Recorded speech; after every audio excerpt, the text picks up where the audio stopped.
doing badly. The same applies to the likes of Torach, the likes. Who was that partner of Torach? Forgetting his name. Long and Mukundane. Yes, ladies and gentlemen, welcome again to Hot Take. Today we have really an explosive topic. We have really explosive topics to talk about. We're going to talk about the UPL new format. We are going to try and dissect it. I'm here with Mr. Hudson. We once again, Hudson, you can say hi to the viewers, and we shoot mangu mangu each other, but not in a home and away format. But they will have a chance to play each other. Then the second round that will have a splitted league with 8 teams at the group 1, then 8 teams in group 2 that will also compete in a home and away format. There's a lot of eyebrows that has been raised, a lot of backlash. We have seen AC Villa come out with the Vipers with a joint statement. Then we also saw Lugazi coming out. A lot of pundits really up in arms against this new format. What is your take on this one, Miss Hudson? I would say if the all clubs are not welcome with that, if the clubs are not welcome with that with the format, then why are you rushing to start such a format, such a league format, when you haven't yet agreed with the clubs? Because the clubs are the ones who make you as FUFA. You know, why are you rushing to such a format? The clubs make the league. Yeah. 4 clubs so far have said no, we have to welcome with that with the format. Now, how many clubs remaining? 12 clubs remaining. Yeah. So long as we have, yeah. So as the federation, why are you rushing? Why are you rushing something where the clubs are not welcome and they're saying no, we didn't agree to this in the meeting you conducted. You carried out a meeting with the clubs officials. What next? We shared with you ideas as the clubs, and you went back and did something different. We saw the letter of Lugazi, how they are breaking down it. What happened in that meeting? Yeah. So the federation consulted the clubs, but the clubs gave them their feedback. And the clubs told this federation, please go back, read through our feedback, come back to us again before we start up this format. What next? Federation didn't get even time to read through what the clubs had said, which doesn't favor clubs. Because me as a club, as KCCA or as Lugazi, yeah, I depend on my funds, and they're telling me a visiting team like NEC is going to get money off my gate collection. That is out. This is my personal money. Even FUFA itself, it is on that This is my on personal the money. receipt. This is my yes. Even if I sell them, Even UPL, yes. yeah. This is my ground. It's not your ground. I'm the one who maintains it. I'm the one who pays everyone to maintain. I'm the one who the owner of the thing is me as Lugazi, not FUFA, not KCCA. No, this is my pitch. Yeah. The clubs which are busy renting pitches, they are paying money, a lot of money. They are paying some good money at Ham to rent football. Express is paying money at rent Express as well, to rent that pitch as well. Yeah. And then you're telling me the get collection I get, I give you some money off. No, it's not, it doesn't make sense. It doesn't make sense. KCC also came out and it gave out a statement. This is the money I get. This is the money. This is the money because I don't have a sponsor, I don't have a big sponsor. So the money get collection I get is I get some, collect it, start dividing it, allowances, taking care of injuries from this debt collection. So at the end of the day, how was it? I did get what the federation was about, and I will just request them. Yes, I know these clubs, they come up with a better strategy of how to start up that new format of the league. Because if clubs are saying we can't be in such a format, what next? The league may not start anytime soon. Like I was supposed to start in September.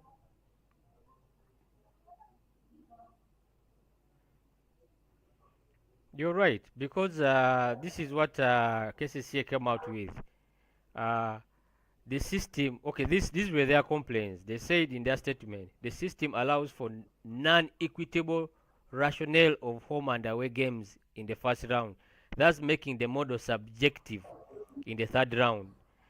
Teams will not perform in the third round or second round once they know I'm not sitting kuchikopo for katukube nyumba yafe wano mid season mid table. Then the ones that abali mu relegation nabo beekubemu kwawo ka competition katono, but it's going to really be non-competitive, especially in the second round. It's going to be competitive in the last 6, the last 8, maybe, but as long as the league continues going on, the level of competitiveness is going to reduce. Unlike other leagues, when the league is about to end, people really compete. Abali relegation, abali kuchikopo, abali ku top 8, and that is something that really did not register well. They also, on top of the revenue, they rolled out a new system. This is something that really interested me. They said every team must submit in their data, analytics data with Catapult, and also their financial statements. Now, I checked out the company called Catapult that does analytics. But each player for every season is 180. That is subscription for them to track the data of that player, minus the equipment itself. Okay, let's say they have the equipment. FUFA provides the equipment. Now, $180 times 38.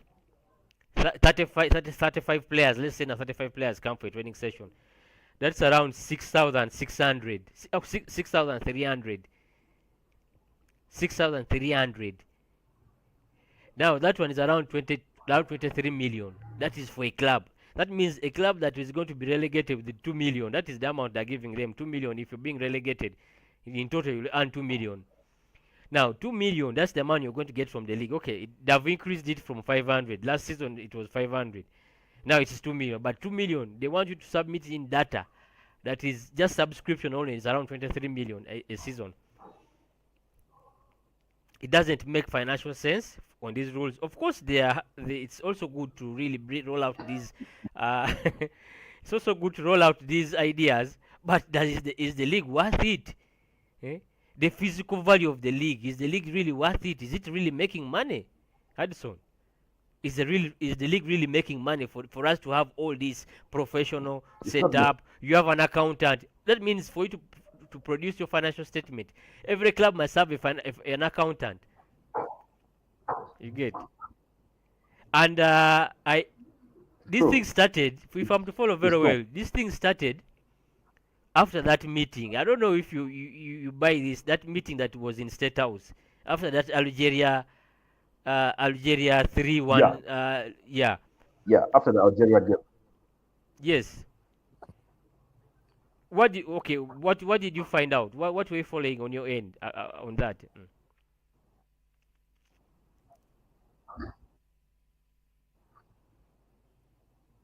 I remember so well in that meeting. Of course, the federation need to expect the likes of Mujib and then other officials to be in that meeting. They thought it's only going to be them were summoned and the minister to be there and a few other government officials. They were shocked to find their club. Yeah.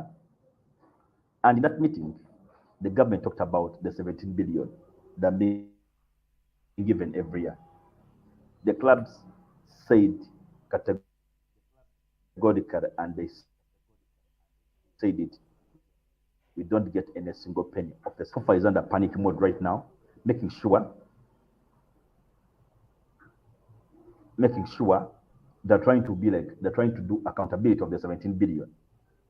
Because if you look at the things, the last chan we played, remember the big man himself said the players played shitty football, and why are they asking for the money? What next? Before this chan is busy giving them money on time. He gave them all their money, whoever participated in that chan. Yeah. Information has it that even the players who played this tournament, all of them have gotten their allowances on time. Reason being, they asked them for the accountability of what the money had been giving them. They're now under pressure. They're now under panic mode. They're now injecting in 2.5 billion into the UPL, which has never happened before. As the federation. As who? You get Hudson. That's where I get it confused. You get the laws state it very well. FUFA Super League Limited will be in charge of working on the branding, working on the TV rights, and all these are commercial rights. You get, and commercial rights, and all these are avenues, whereby the UPL gets revenues from. There's nowhere that stipulates that FUFA will be funding the Ugandan Premier League. You get, unless that money that they signed for the 17 million when they were getting the 17 billion, when they were getting that money, they mentioned that they're the ones funding the league, unless if that's what the government knew about, which is not true. Because Star Times also gave it Star gave it 23 billion. That is $7 million for 10 years. You get, Mm-hmm. there's money coming in from Star Times. Now you add on these sponsors that have jumped on board. BDCO, I've seen it on UPL. We have BDCO, we have Pilsner has come on board. We have also, I think, MTN has come on board. That is the UPL. But you got to see the same sponsors that are on the UPL are the ones sponsoring the national team and FUFA. A different entity. You get. So these owners of the Uganda Premier League, they have no say.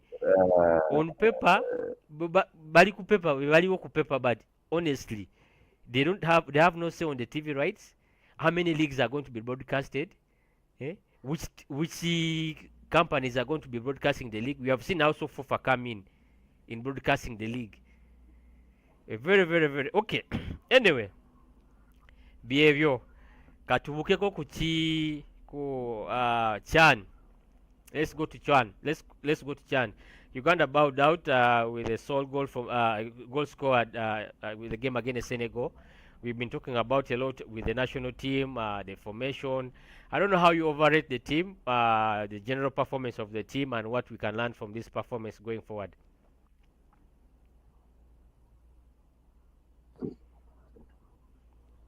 The performance generally was a good performance. It was outstanding. Game against South Africa, that comeback from a 3-1 lead to a 3-3 draw, that was massive. Then the wins we got, of course. Of course, after the Algeria game, the coaches, the players went back to the drawing board. They sat down, they're like, what's happening? What's our weaknesses? And I will give credit to the Minister of Education and Sports. That's somebody really helped us a lot. It had to wake up, guys. You be like, guys, man, we are the hosts. We are here for a reason. You're not here to just joke around. Yeah. What next? The next 3 games in the group stages was different. It was the kind of football they played was kind of outstanding compared to Ugandan football. I was telling some friends of mine, I'm like, now you've seen, that's our kind of football. We don't play tic-tac football like Algeria, no. Control, pass, attack, counter-attacks, we come back, defend, counter-attack as well.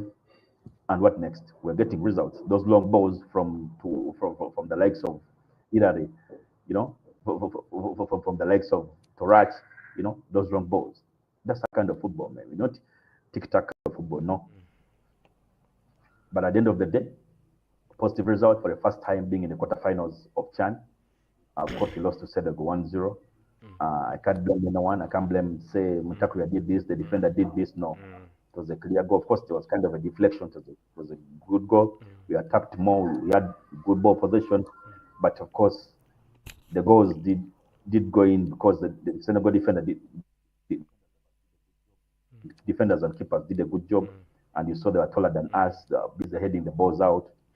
Then I remember the fan who stepped on the pitch. We are looking for and the players felt like killing the pass. But Ugandans, yeah? It would have been an opponent's fan, but a Ugandan. Yes, as though a college fees. Yeah?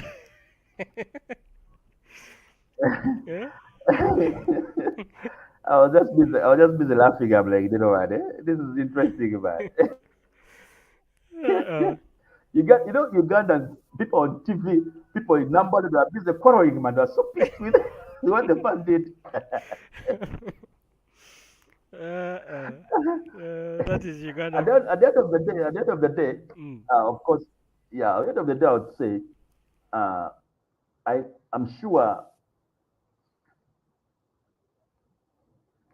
our league isn't all that strong, but with what we saw from the different teams, of course, with their local leagues. We need to improve more. I'm sure we've learned a few lessons. We've learned a few lessons from Chan. Yeah, and don't be surprised when you see some of the players leave their local clubs to go international after this Chan tournament. Of course, rumor of Serunjoji information as it even Okedo himself. Rumors that some clubs want him badly.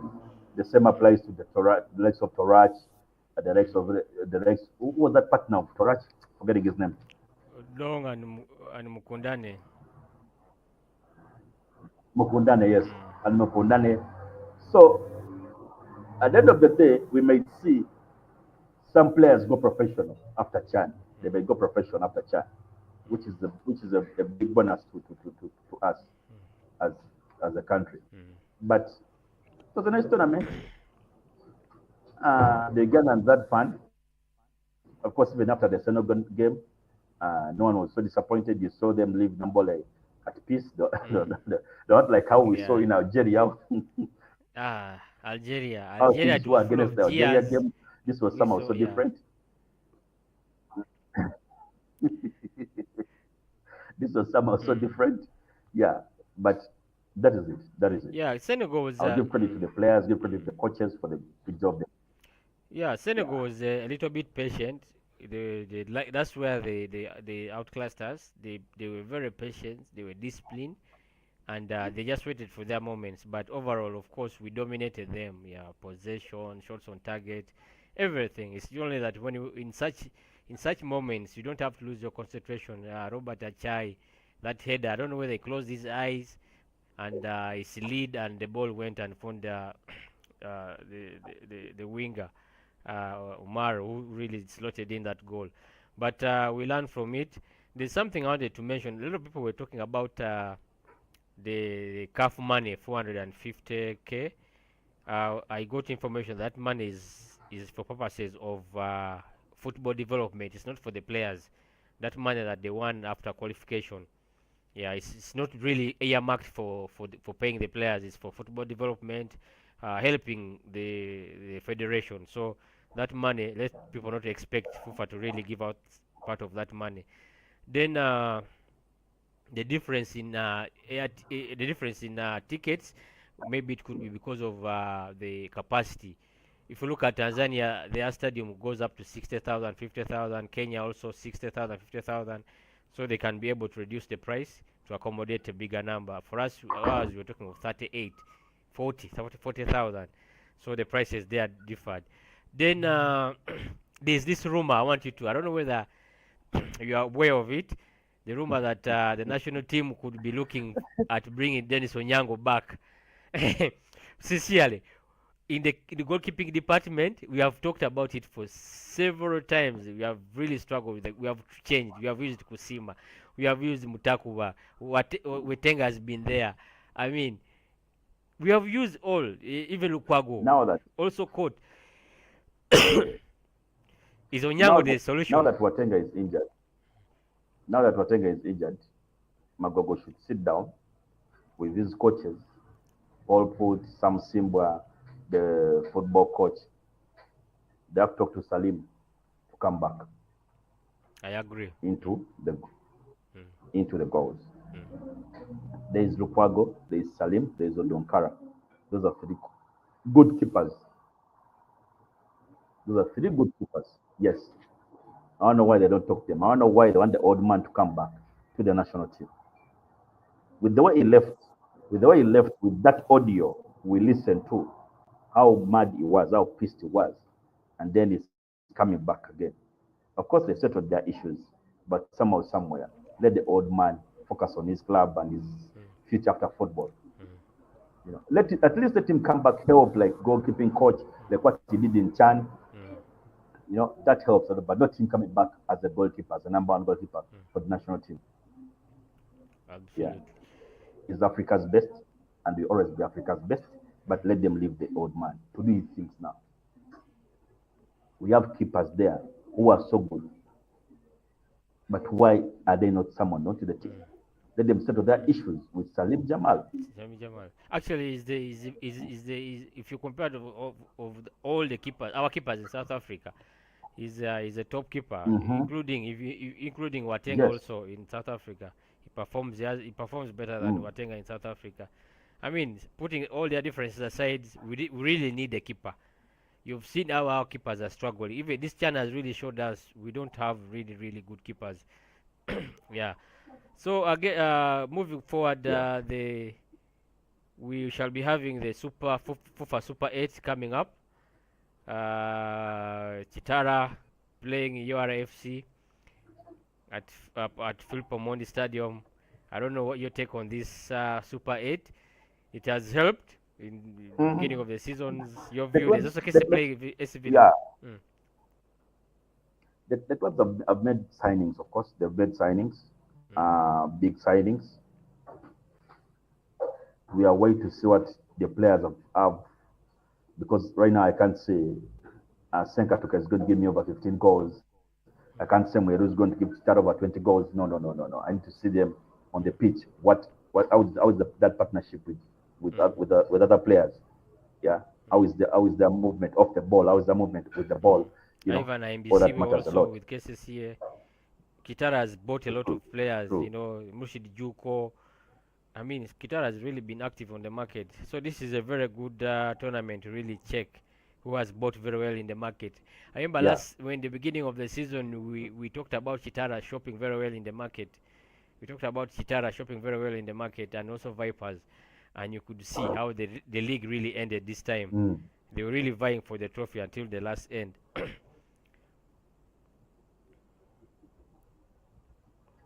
So we wait to see what happens. But on Thursday, that game, of course, I'll watch it. I'll watch it. Yeah. Yeah. Then just to run through, I want to hear your prediction on the National Basketball League that is starting up. If you have any information regarding that, ever since the Silverbacks came back from Angola, FUBA has been really rather quiet apart from the underage Of basketball. course, Mm, mm, of course, under 16 right now is in camp in Rwanda, getting ready for basket. And of course, this week they'll have like three friendly matches against Egypt, Cameroon, and Rwanda itself. MAPE, they've gone for a camp in Rwanda. They get feel and touch the facilities which they're going to be playing on with their dozens, mm, and also good time with the coaches, get know mm, what with the players' strengths and weaknesses, their defense, offense, and the players. Leaving that aside, of course, the league resumes on 5th of September, as as announced, as said, mm, like when, how can I say? That will be a Friday. That's when the playoffs start, but the fixtures aren't yet out. mm, Fixtures aren't yet out. But from what I know, Blazers is playing Res Life, of course. Sito Oilers will be taking on uh, JT Jaguars. That's a big game to watch. That's a game to watch. Yeah, that's a game everyone is looking forward to watch. That's a series everyone is looking forward to watch. But when the fixture comes out, I'll share the details.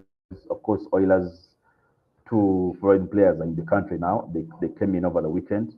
And of course, yesterday they didn't train, but they were at Lugogo, seated, training. They're now training from Lugogo. Same applies to Blazers. They're training from Lugogo. So which means the teams are getting ready for playoffs. Uh, this game against I just wanted to comment about this game. Summit BC against KCCA